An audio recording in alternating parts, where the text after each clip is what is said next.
Tiempo de arena, Jaime Torres Bodet. Vamos a leer ahora el capítulo. Esta es una edición de Fondo de Cultura Económica, primera edición de 1955 y primera reimpresión de 2002. Vamos a leer el capítulo 2 que dice Retrato de varios ausentes.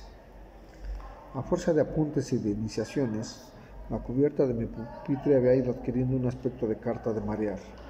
Trazadas por una pluma indecisa, la mía de entonces, afloraban máximas escolares. Conócete a ti mismo, no dejes para mañana lo que puedes ser hoy. Alternaba con tales preceptos, escogidos sin duda por la voluntad pedagógica de mi madre, ciertos nombres históricos, Morelos, Juárez, Simón Bolívar, y más abajo, casi en el ángulo de la mesa, un apellido modesto, Duval. ¿Quién era el extranjero al que ese apellido correspondía? ¿Y por qué lo incluía mi infancia en el catálogo de sus héroes? Se trataba del tenor del libro de una joyería afamada de la Ciudad de México. Tras de nacer, no recuerdo ya qué rincón de Francia, estudiar en París y ganar varios miles de pesos en Argentina, había llegado a esta capital acompañado por su mujer y por sus dos hijos, con un diploma de contador en el fondo de su maleta, bajo un remero de traducciones de Rudyard Kipling, varios frascos de sales y de loción inglesas, y dentro de su estuche forrado de felpa roja, una flauta que le servía ciertas mañanas, después del baño, para animar el silencio de su recámara con esas gráciles entelequias que, al conjuro de los aficionados menos expertos, surgen de las partituras de Mozart y de Beethoven. Poco tiempo después de llegar a la capital, falleció su esposa. Recuerdo de ella un perfil distante, donde el retrato que conservaban sus hijos en el cajón de una antigua cómoda. Desvaída fotografía que, al casarse más tarde con la hermana de la difunta, había dejado emigrar al señor Duval del salón a la biblioteca, de la biblioteca al velador de su primogénito y de ahí a la oscuridad de aquel mueble tácito. He alterado la cronología de mis contactos con la familia Duval. En realidad, durante el periodo que este capítulo abarca, el señor Duval vivía solo. La que había de ser su segunda mujer residía en París. Sus hijos, los nombraré aquí Enriqueta y Miguel, se hallaban en un colegio de Londres. Para atenuar los efectos de ese aislamiento, el señor Duval aceptaba con gratitud la hospitalidad de mis padres y de mis tíos. Casi todos los domingos iba a almorzar con nosotros, y después del café, cuando no se organizaba en casa alguna partida de bridge o de dominó, nos invitaba al cinematógrafo, a admirar a Gabriela Robin en La Reina de Saba, o a sonreír con las tribulaciones cómicas de Max Linder. Para mí, aquellas eran horas de intensa delectación. Me pasmaba la inmovilidad en el pasto oscuro, frente a la pantalla en cuyo rectángulo plateado seguían mis ojos las alturas de un pueblo mudo, elástico y transparente. En la sombra, las manos del invisible pianista acariciaban las olas de un viejo vals, los solares de una mazurca o los polvosos pliegues de raso de un minueto. La música de aquel piano, no exenta de notas falsas, se venía a veces muy mal con los argumentos de la película.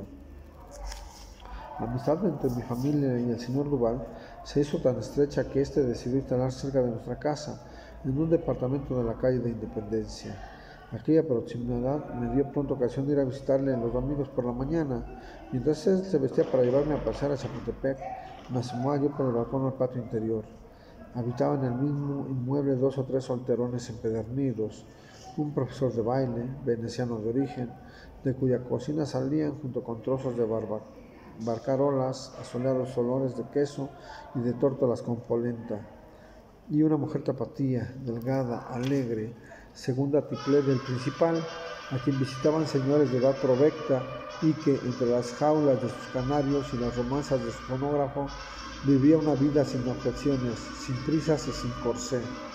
A veces el señor Duval embalaba su atril portátil y me ofrecía un concierto de autores clásicos. Esa parte de mis visitas no me halagaba excesivamente. Nuestro amigo tocaba sin entusiasmo, quizá para no olvidarse de lo que había aprendido cuando era joven. Mientras oprimía nerviosamente las teclas metálicas de su flauta, las guías de su bigote, negras y erectas, le daban un aspecto humorístico de músico militar. Como llevaba el compás con el pie derecho, la extremidad posterior de sus zapatillas se le desprendía rítmicamente del talón, obligándome a atestiguar por momentos el refuerzo robusto del calcetín. Al descubrir mi primer bostezo, se detenía. «Voy a acabar de vestirme», exclamaba entonces, como si solo ese indicio de aburrimiento le hubiese hecho apreciar lo breve de la mañana. Desapareció un momento en su alcoba y regresaba enfundado en un traje negro al que, en ocasiones, cuando había recibido alguna felicitación de sus jefes o alguna carta de su cuñada, añadía un clavel violento, sólidamente hundido en la válvula del ojal. El hábito de verme le inspiró la resolución de hacer venir de Londres a sus 2 hijos. Fuimos a recibirlos a Buenavista. Miguel, el mayor, me saludó con lacónica displicencia. Le pareció inadecuado, sin duda, mi traje de marinero y sonrió de mi boina, de mi impermeable y de mi manera de pronunciar el apellido de su papá. Su hermana me llevaba solo 1 año de edad, pero parecía ya una señorita, o por lo menos el proyecto de una señorita, con su falda larga, sus ojos verdes, su tez morena y en el manguito de nutria sus manos disimuladas y violentas. En el coche, el señor Duval se sentó al lado de Enriqueta y escuchó con satisfacción los comentarios de Miguel sobre el largo viaje. Se le veía orgulloso de ser el padre de esos muchachos acostumbrados a viajar en barcos de primer orden y asistir a colegios de primer orden. En suma, a vivir una vida de primer orden, con mermelada en el desayuno, batas de seda en el guardarropa, partidas de tenis todos los jueves y, fuera del plan de estudios, clases particulares de piano y de equitación.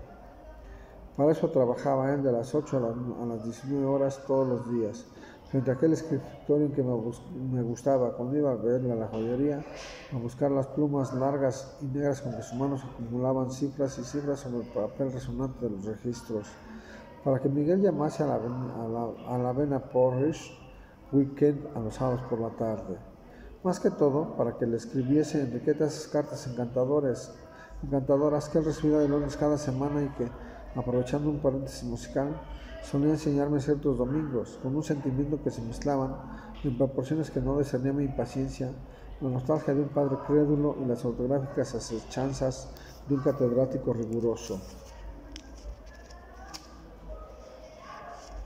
La compañía de sus hijos y el anuncio del próximo arribo de su cuñada persuadieron al señor Duval de la necesidad de buscar nuevo alojamiento.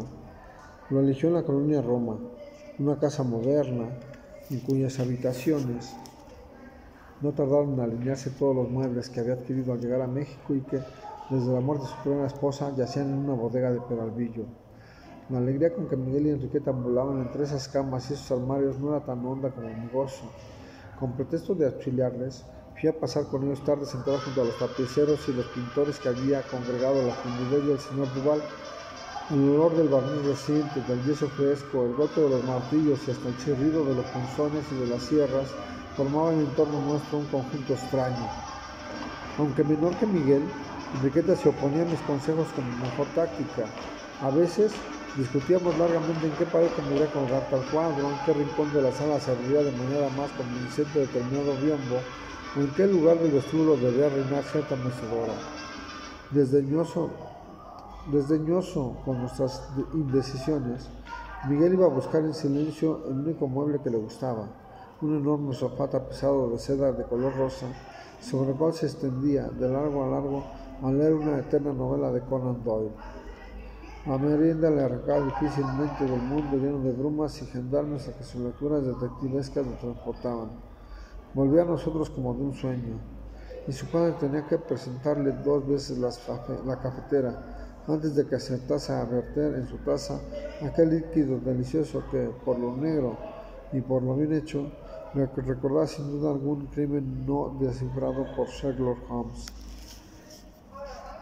A menudo el señor Duval obtenía de mi madre el permiso de retenerme a pasar la noche en lo que llamaba, no sin amable pompa, el cuarto de los huéspedes imprevistos.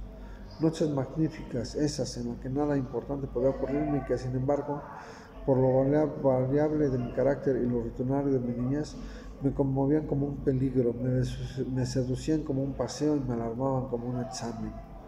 Parece que estoy contemplándome aún en el óvalo del espejo colocado frente a la cama tendida por Guadalupe, la recamarera de los Duval. Un olor a naftalina impregnaba las sábanas y las mantas.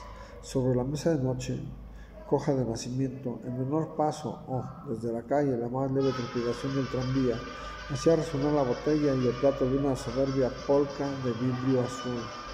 A la izquierda, en la habitación vecina, dormía el señor Duval. Su tos frecuente golpeaba la noche con intervalos.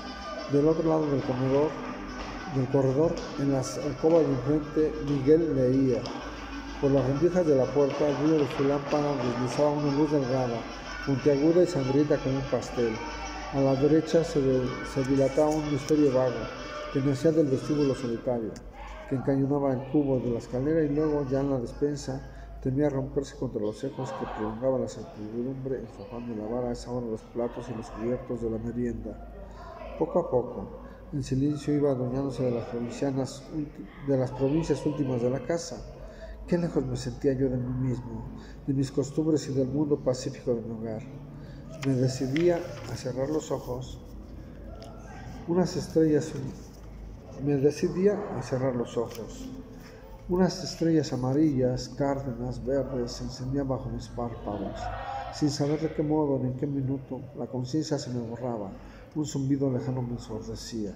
¿Sería ya el sueño? ¿Era yo quien al fin naufragaba en mí?